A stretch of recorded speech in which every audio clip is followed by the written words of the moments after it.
Let's first take a moment to familiarize ourselves with the layout of the console.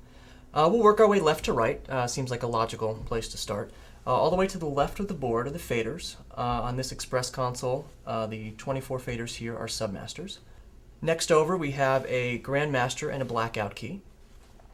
Further to the right are two sets of identical playback faders, the AB and the CD fader pairs. This is where your cues will actually be played. There are independent go and hold and back and clear buttons for each set of faders. Moving over again, we have the keypad section of the console.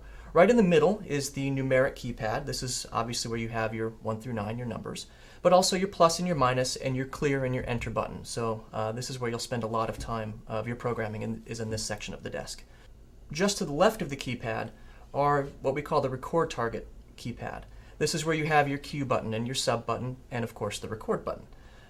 To the right of the keypad are your action commands. So you have a full button, the release button, an and a through, things like that are over here in this keypad.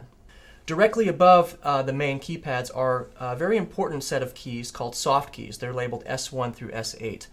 Those are the buttons that correspond to the context-sensitive soft keys that will show up on the display.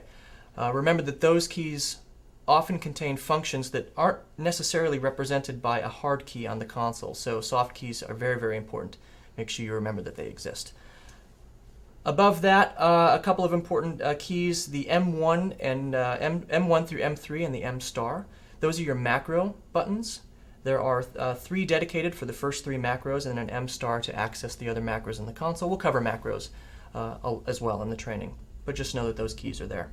Next to the macro keys, to the left of the macro keys, are your display keys. This is what allows you to switch between the various displays on the console, whether it be from stage to blind or your setup display.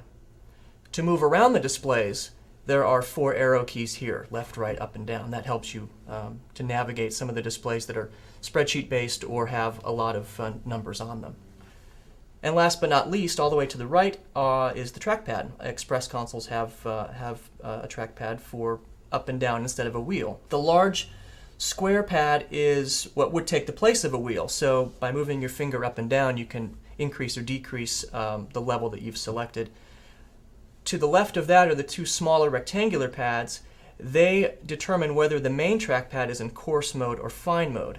You'll notice that the top small pad has a rougher texture to indicate coarse mode, and the bottom pad is a smoother texture to indicate fine mode.